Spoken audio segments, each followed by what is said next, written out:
All right, let's dive right in. Sports fandom is it's a completely fascinating spectrum. On one end, you've got polite golf clap applause. But on the exact opposite end, that's where you find the raw, unfiltered, and deeply passionate reactions that hit the internet right after a heartbreaking elimination. In today's Explainer, we're unpacking the direct fallout of the 2026 World Cup. Specifically, we're going to look at a highly charged reaction from the YouTube channel Stakes following Ghana's exit at the hands of Colombia. Now, to be clear, we are absolutely not here to judge the football or take sides in any continental rivalries.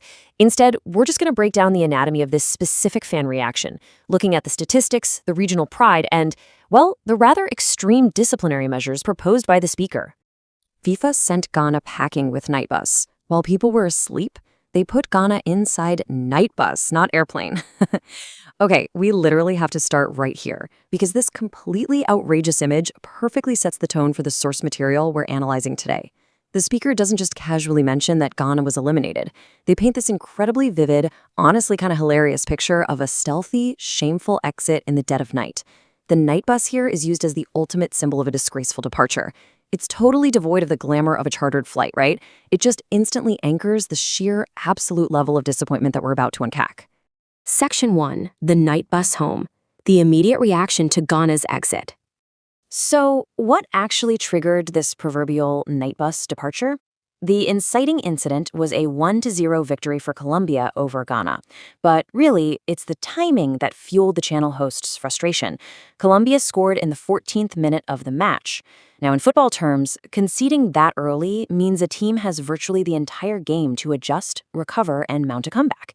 As noted in the source, Colombia came to play football, while Ghana's response over the rest of the game, well, that became the central target of the speaker's ire. Section 2. Dismal tournament statistics. The numbers behind the anger. 0. Let that sink in. The emotion we're analyzing isn't just some blind rage. According to the source, it's anchored in some very specific and, frankly, pretty dismal statistical realities. Remember how we just said Colombia scored in the 14th minute?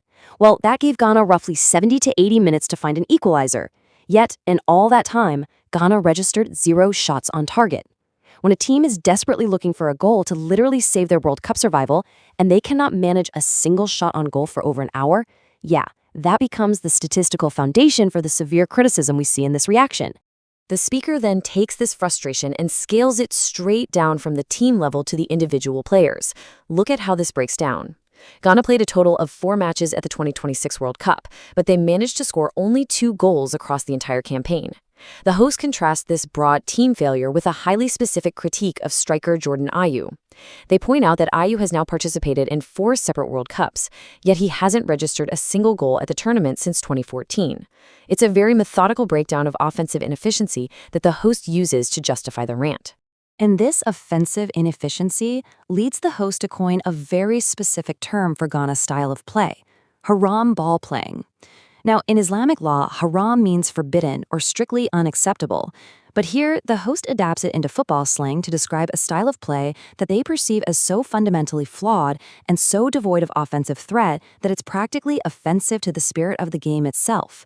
The speaker basically accuses the team of totally failing to express themselves on the pitch, labeling that inability to register a shot for 70 minutes as pure, unadulterated haram football. Section 3.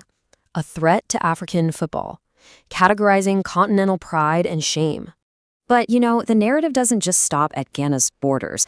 The speaker actually creates this fascinating mental map of pride and shame regarding African football as a whole. Nations like Cape Verde are praised for bringing joy, while Morocco is cited for making Africa proud. Nigeria is held up as the ultimate benchmark. The host argues that because Nigeria made it to the semifinals of the Africa Cup of Nations, or AFCON, Ghana essentially needed a World Cup semifinal run just to avoid criticism. On the flip side, representing perceived shame, the host firmly categorizes Ghana and South Africa as actively ruining the continent's footballing reputation. KV makes me feel proud to be an African. Ghana makes me ashamed to be an African. I mean, it is a stark dichotomy. And honestly, this is exactly why fan reactions matter so much to us in these explainers. It highlights how national team performances are internalized by fans. It's not just about sporting results. It's seen as a direct reflection of personal identity and continental pride. The intense, polarizing emotions tied to international sports perfectly illustrate how deeply a simple 90-minute football match can cut. Moving to Section 4, a plea to FIFA, the channel's disciplinary demands. So, this deep sense of continental embarrassment actually leads our source to issue 3 direct policy demands to FIFA. First up, a plea for leniency. Please do not use Ghana's performance to judge the rest of African football. Second, do not reduce Africa's World Cup qualification slots based on this showing. And finally, wait for it, outright ban both Ghana and South Africa from the next 2 World Cup editions. Seriously? The host insists this isn't coming from a place of hatred, but purely for the greater good of African football. It's an incredible escalation. Finally, Section 5, the broader tournament context, moving on from Ghana's exit. Now, while the channel host remains totally fixated on Ghana's departure, the 2026 World Cup waits for absolutely no one. 16. That is how many games are left in this massive global event. The host notes that the 2026 World Cup was tipped to feature over 104 matches in total, making it a sprawling, grueling campaign. Yet, at the time of this reaction, we are down to just the final 16 games. And despite the sorrow caused by Ghana's exit, the source readily admits that the broader tournament has been masterful, entertaining, and just a really great overall campaign. And what about the team that handed Ghana their exit? Well, Colombia's journey continues. The source outlines their immediate path forward. Colombia advances to face Switzerland in the next round, and if they can get past the Swiss, and assuming Argentina handles their own business, it sets up a massive potential quarterfinal clash between Colombia and Argentina. It's the ultimate contrast, right? Well, one team is metaphorically sent home in the dark on a night bus, the other marches straight on toward the brightest lights of the quarterfinals. Which brings us to our final thought.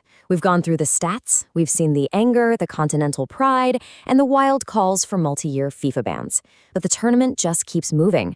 So, with only 16 matches left on the schedule, how will the dynamic of the 2026 World Cup shift without Ghana's highly debated presence? Will the African nations remaining carry the pride to speaker hopes for, or are we going to see entirely new dramas unfold? That is absolutely something to keep an eye on as the tournament hurtles toward its conclusion. Thanks so much for joining me for this explainer, and as always, keep questioning the narratives behind the numbers.